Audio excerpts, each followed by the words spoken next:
Tandis que le Sahel bascule dans l'instabilité, la situation en Iran semble inextricable avec cependant une échéance cruciale en ligne de mire depuis aujourd'hui. La prolongation de l'opération Fureur épique du président américain pourrait être bloquée par le Congrès. Le secrétaire à la guerre, Pete Hegseth, a été vivement pris à partie par les élus démocrates du Congrès qui lui ont demandé de rendre des comptes. C'est le cas du député démocrate Seth Moulton qui doute fortement de la victoire annoncée. Écoutons-le. Comment se passe cette guerre? Vous croyez qu'on est en train de gagner? Du point de vue militaire, sur le champ de bataille, c'est un succès militaire époustouflant. Absolument. D'accord, donc pour vous, le fait que l'Iran ferme le détroit d'Ormuz, c'est gagné. Je dirais que le blocus que nous maintenons et qui empêche quoi que ce soit d'entrer ou de sortir des ports iraniens fait toujours partie des options à notre disposition. Ils nous ont bloqués et nous avons bloqué leur blocus. C'est comme dire touché, c'est toi le chat. Ou comme si le président Madison avait dit « Bon, les Britanniques viennent de brûler Washington, mais ne vous inquiétez pas, on va la brûler nous aussi ». Le chancelier allemand Friedrich Merz, qui pourtant avait initialement soutenu l'opération américaine, est forcé de constater que l'hégémon américain est humilié par les gardiens de la Révolution. Je ne vois pas pour l'instant quelle issue stratégique les Américains préfèrent, d'autant plus que les Iraniens négocient manifestement avec beaucoup d'habileté ou refusent de négocier avec beaucoup d'habileté. Ils laissent les Américains se rendre à Islamabad pour qu'ils reviennent bredouille. Toute la nation est humiliée par les dirigeants iraniens, surtout par ces soi-disant gardiens de la révolution. Pendant ce temps-là, le ministre des Affaires étrangères iranien, Abbas Araghchi, s'est rendu à Saint-Pétersbourg où il a été reçu par un Vladimir Poutine particulièrement élogieux sur les prouesses militaires iraniennes. L'Iran et la Russie sont des partenaires stratégiques. Ils nous ont toujours soutenus, nous avons toujours soutenu la Russie et notre coopération va se poursuivre. J'aimerais vous demander de transmettre mes plus sincères remerciements et confirmer que la Russie a, comme l'Iran, l'intention de poursuivre nos relations stratégiques. Nous voyons le courage et l'héroïsme avec lequel le peuple iranien se bat pour son indépendance et sa souveraineté. Et nous avons bon espoir que, fort de ce courage et de cette aspiration à l'indépendance, le peuple iranien traversera cette période difficile d'épreuve sous la direction de son nouveau dirigeant et que la paix reviendra. Igor Korachenko, mauvaise passe pour Donald Trump, enfin pour son administration, contesté donc devant le Congrès, donc il va devoir passer en force, j'imagine, pour continuer sa guerre contre l'Iran. Friedrich Merz, qui était un de ses soutiens, dit qu'en fait c'est une catastrophe. Et puis Vladimir Poutine visiblement ne cherche pas à plaire à Donald Trump en prenant ses distances avec l'Iran. Ça se passe mal là pour Donald Trump. Qu'est-ce que vous en pensez ?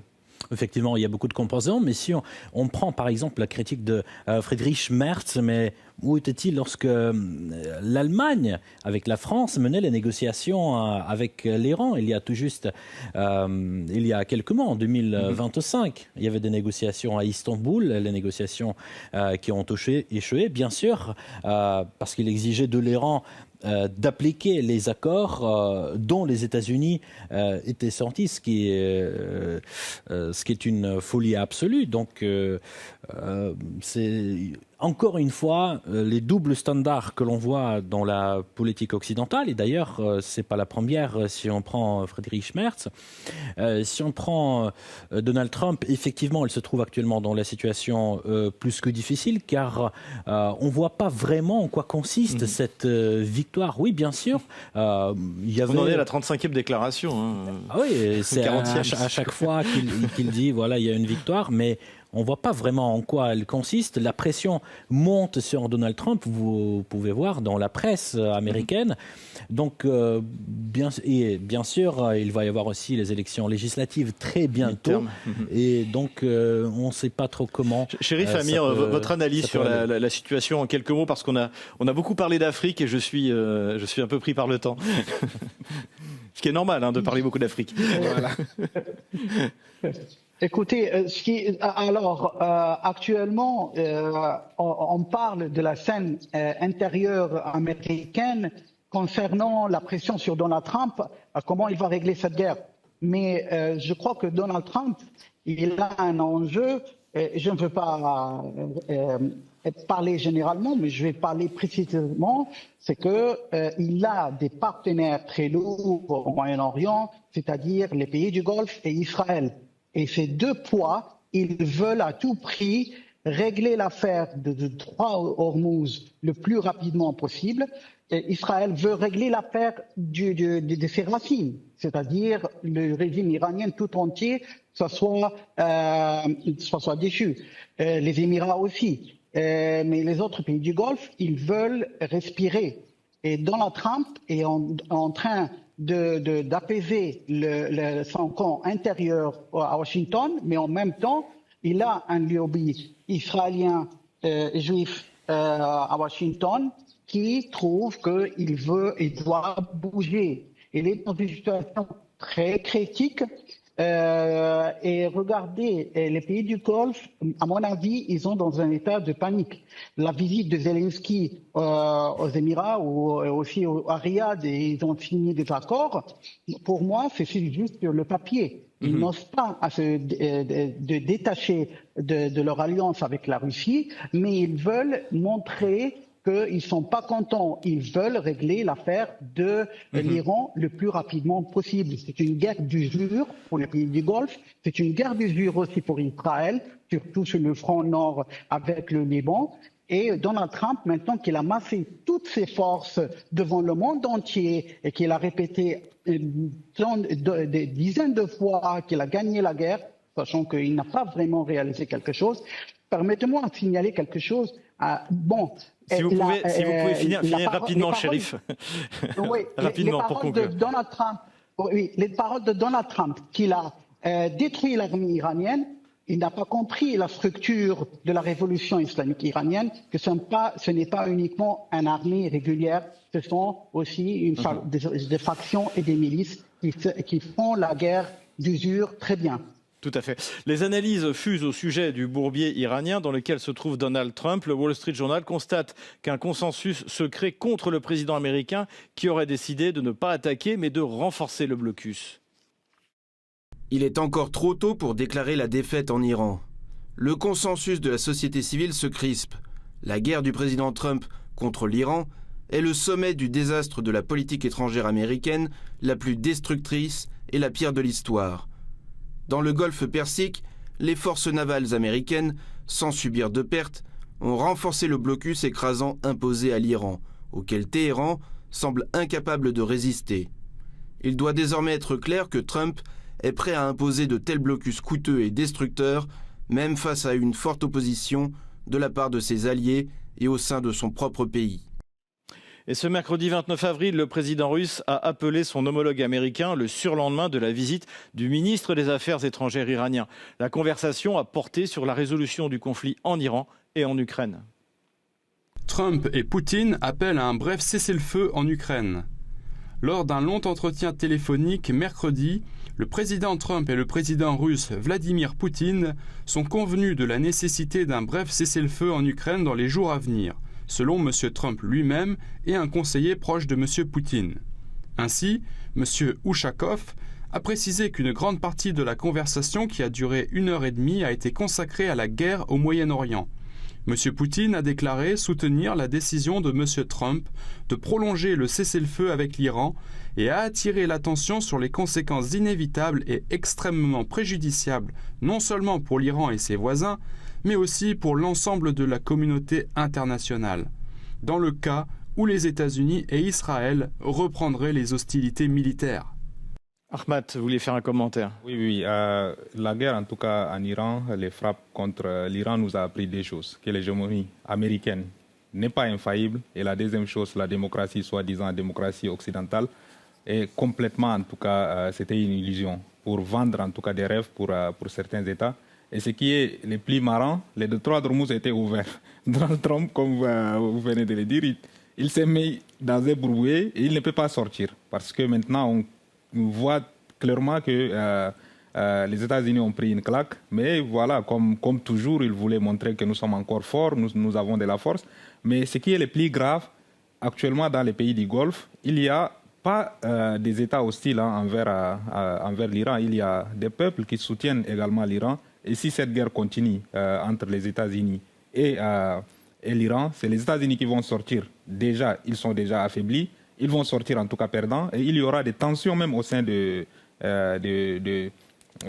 pays du Golfe. Il y aura des camps. Il y a des camps qui vont soutenir l'Iran et d'autres qui vont voir en tout cas, voilà, il faut lever les blocus. Donc c'est le moment et comme déjà il a trouvé en tout cas la conscience de parler à Vladimir Poutine, je pense que c'est le bon moment pour sauver un peu la face, de discuter pour essayer de résoudre ce conflit à l'amiable. Alors précisément, je rebondis sur ce que vous venez de dire et je me tourne vers le colonel Fontrier.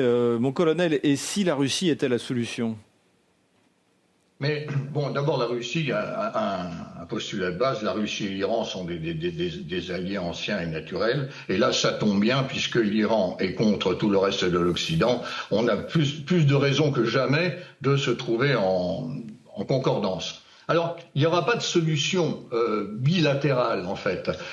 Il y aura probablement, et c'est à souhaiter, un apport russe dans le règlement du conflit diplomatique, ce qui peut-être amènera d'ailleurs un rapprochement, un nouveau rapprochement, une reprise de langue de la Russie avec l'Europe. Je parle de l'Europe, je parle même pas de l'Occident, Amérique incluse, parce que maintenant, ce sont deux mondes bien séparés. Deux petits mots peut-être pour revenir sur l'affaire de l'Iran. Je pense que pour résoudre militairement l'affaire iranienne, il faudrait qu'il y ait des troupes au sol. Ça, c'est pas possible. C'est invraisemblable. Hein. L'Iran, c'est 80 millions d'habitants, c'est X fois la France. Donc ça, même les Américains, et surtout les Américains qui ont toujours peur de perdre un soldat, ne pourront pas le faire. Alors, il y a une deuxième hypothèse, mais ça reste des hypothèses. Ça va être à l'intérieur du système iranien une réaction. Pas une réaction populaire, d'ailleurs, dans l'ensemble, le peuple iranien, dans sa globalité, est plutôt la victime de ce qui se passe, mais à l'intérieur même du système des gardiens de la révolution et de ce mix avec le religieux pur, les mollahs, qui n'ont pas complètement disparu, comme on essaie de nous le dire. Le système iranien, c'est toujours le vilayet fakir, hein, c'est-à-dire ce gouvernement par le religieux, dont les gardiens de la révolution sont issus. Hein. Mais c'est un pays qui est tellement noyauté par les groupes au sein de la population que ça ne se fait pas. En revanche, à l'intérieur de ce monde des gardiens de la Révolution, c'est pas une bande d'imbéciles fanatisés uniquement. Ils ne sont pas d'accord tous entre eux. Il y en a qui ont des visions beaucoup plus réalistes de l'affaire et qui sont en train de s'apercevoir que de toute façon, l'affaire iranienne, planétairement parlant, c'est un coup perdant-perdant. Tout le monde est perdant dans cette affaire-là. Alors, on entend dans les médias des choses assez ahurissantes. Hein, on entend, par exemple, l'Iran a une bombe atomique, c'est le détroit d'Ormuz. Mais non, c'est une bombe atomique sous laquelle ils seraient, puisque 80% de leur pétrole sort par le détroit d'Ormuz. Ça n'a pas de sens, ce genre d'argument que l'on véhicule de temps en temps. Non, je crois vraiment que la seule chose qui peut se passer, c'est quelque chose à l'intérieur du système iranien qui peut être favorisé peut-être diplomatiquement, de gauche ou de droite, par des entretiens, c'est le boulot des diplomates, mais là, il y a quelque chose à jouer. Alors là, je vous rejoins, peut-être que comme la seule porte d'entrée qu'il y a à l'heure actuelle de l'extérieur de l'Iran vers l'extérieur, c'est effectivement Moscou. C'est pas invraisemblable.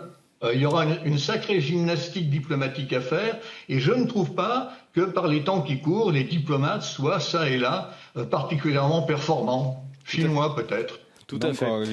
Le conflit au Moyen-Orient entre dans son 3e mois et pour Donald Trump, il est temps d'en finir afin de préserver ce qui peut encore l'être dans la perspective des élections de mi-mandat.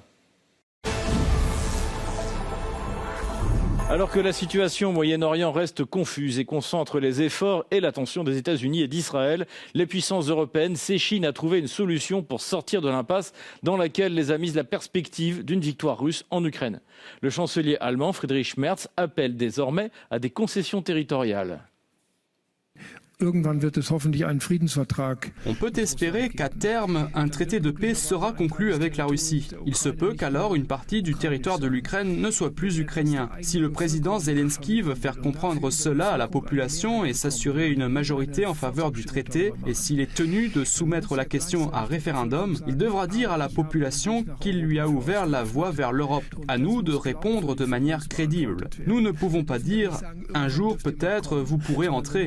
Ce que nous devrons dire à l'Ukraine, c'est « oui, Il existe une feuille de route concrète, un processus graduel pour vous permettre de rejoindre l'Union européenne. Et ce sont là les premières étapes, des étapes crédibles et irréversibles conduisant à une adhésion pleine et entière. Côté britannique, on persiste à vouloir continuer la guerre quoi qu'il en coûte, en espérant que l'alliance Royaume-Uni-États-Unis revigore le soutien au régime de Kiev. C'est le sens de l'appel du roi Charles III devant le Congrès américain.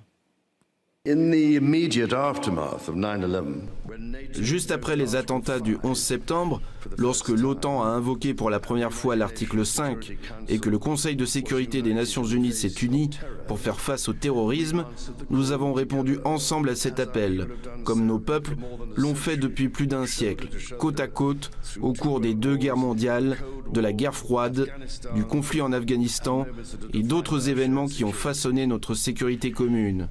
Aujourd'hui, Monsieur le Président, cette même détermination inébranlable est nécessaire pour défendre l'Ukraine et son peuple courageux. Face à la détermination britannique, le président russe ne se laisse pas intimider en qualifiant de terroristes les méthodes utilisées par l'Ukraine et ses parrains. Nous savons que le régime de Kiev et ses parrains sont passés à des méthodes ouvertement terroristes. Les raisons en sont évidentes, tous les comprennent. L'ennemi est incapable d'arrêter la progression de nos troupes, de nos gars sur la ligne de front.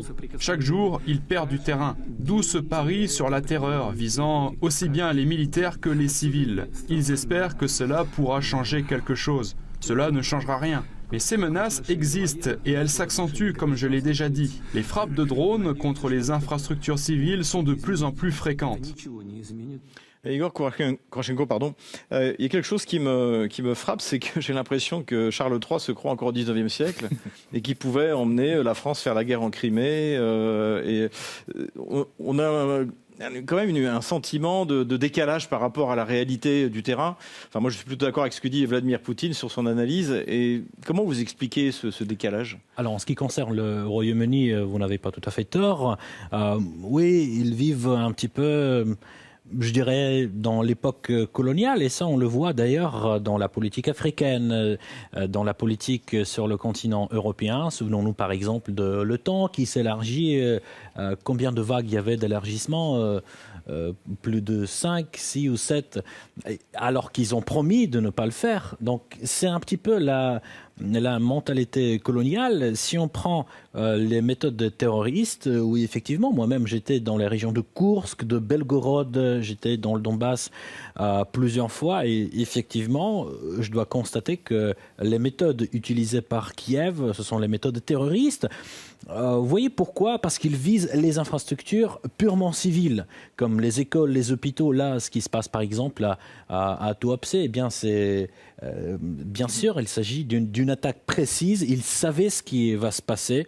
Ils ont essayé aussi de répéter cette attaque dans plusieurs autres régions. Bien sûr, ce sont des méthodes terroristes justement pour montrer à leurs sponsors qu'ils sont toujours capables de faire quoi que ce soit, alors que la situation sur le terrain, eh bien, elle n'est pas tout à fait en faveur de l'Ukraine. Ahmad, vous voulez réagir ? Oui, exactement. Comme tu venais de le dire, Charles, en tout cas, il est encore au 19e siècle, alors que la réalité a changé. Les Commonwealth s'effritent, l'Inde regarde vers la Russie, les anciens colonies, en tout cas, que ce soit d'Afrique ou ailleurs, ont tourné les dos. Mais la Grande-Bretagne, malheureusement, actuellement, elle a une statique, je peux dire, d'un théâtre, en fait. Et on sait, en tout cas, tous les États européens, personne ne les écoute. Ils savent très bien que la réalité sur le terrain n'est pas ce qu'ils pensent. Ils vendent des rêves, en tout cas, à leur peuple. Ils ont dépensé beaucoup d'argent public dans une guerre perdue d'avance. Mais maintenant, pour essayer de sauver la face, ils se mettent dans une position de force pour essayer de pousser Moscou à négocier avec eux. Mais je ne pense pas que Moscou pourra accepter en tout cas les conditions des États européens, hein, puisque désormais personne ne les écoute, ils ne sont pas écoutés, ils ne sont pas en tout cas fiables. Quand on voit les négociations aussi, soit ça se passe entre les États-Unis ou la Russie, parfois à Istanbul ou ailleurs. Donc je crois que actuellement, que ce soit Merz, que ce soit Macron, on ne l'entend pas trop ces derniers temps. Il est peut-être en vacances. Donc, je lui souhaite en tout cas bonnes vacances et je souhaite qu'il retourne au pouvoir en 2027. Mais La réalité sur le terrain est différente. L'Ukraine essaye d'utiliser des méthodes terroristes pour viser en tout cas des infrastructures civiles. Les Européens, il est temps de prendre conscience, de ne pas suivre en tout cas l'Ukraine dans ses délires, de ne pas suivre en tout cas ces comédiens dans ces délires.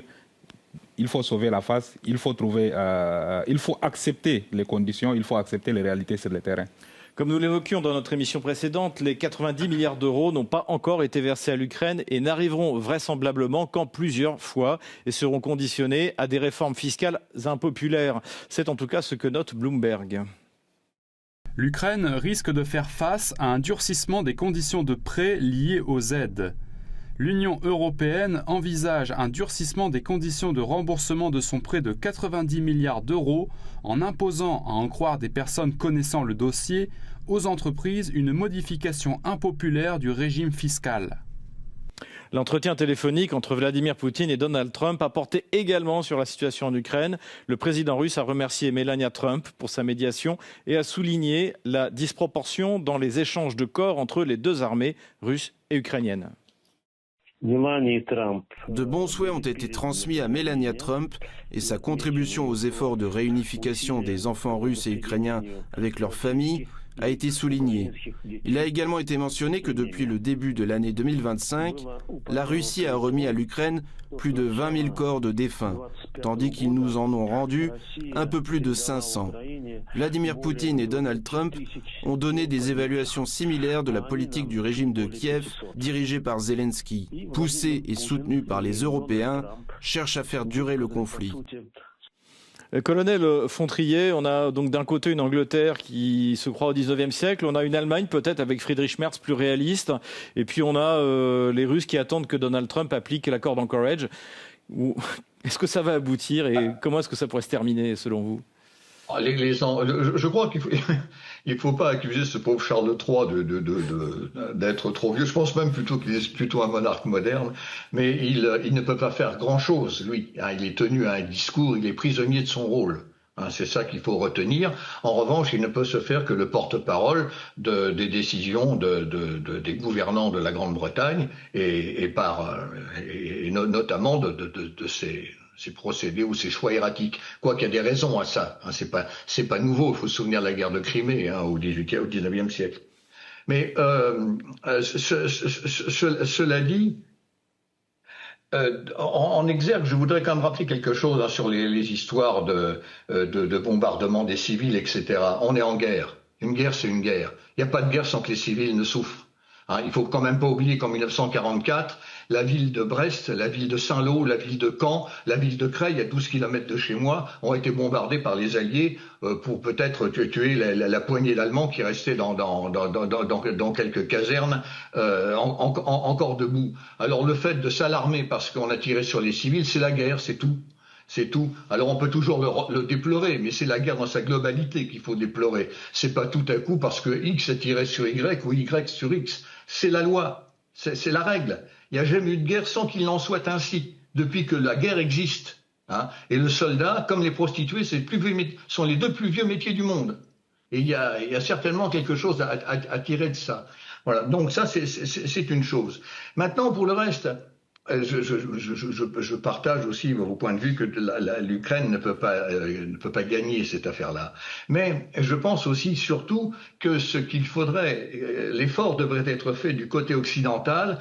Il faudrait se souvenir de la doctrine Primakov, par exemple.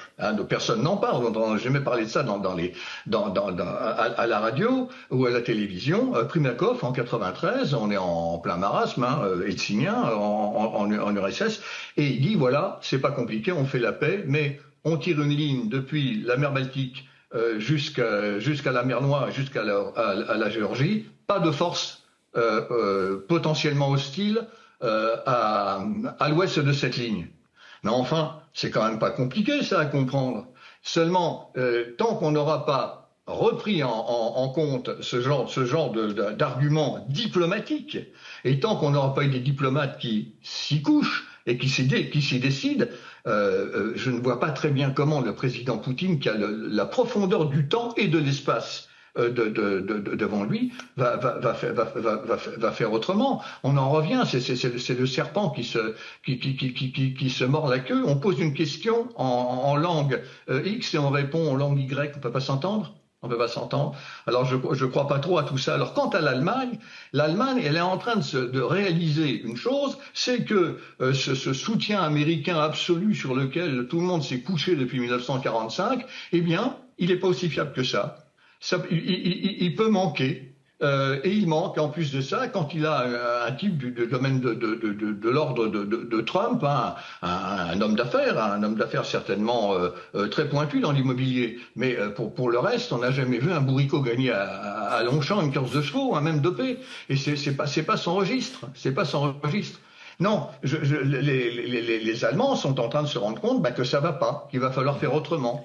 Alors, ils vont se frottiller un petit peu à la France, parce qu'on a une arme nucléaire. Ils vont gonfler leur armée le plus possible, parce que ça, ils savent se faire. Ça, construire des moteurs, ça fait des années, depuis que le moteur explosion existe, ils sont champions là-dedans. Et même pour les chevaux, ils étaient bons. Merci, mon collègue.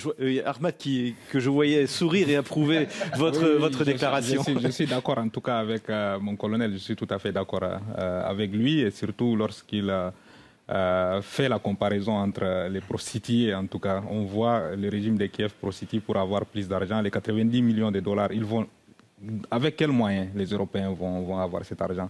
Ils vont piller quoi encore?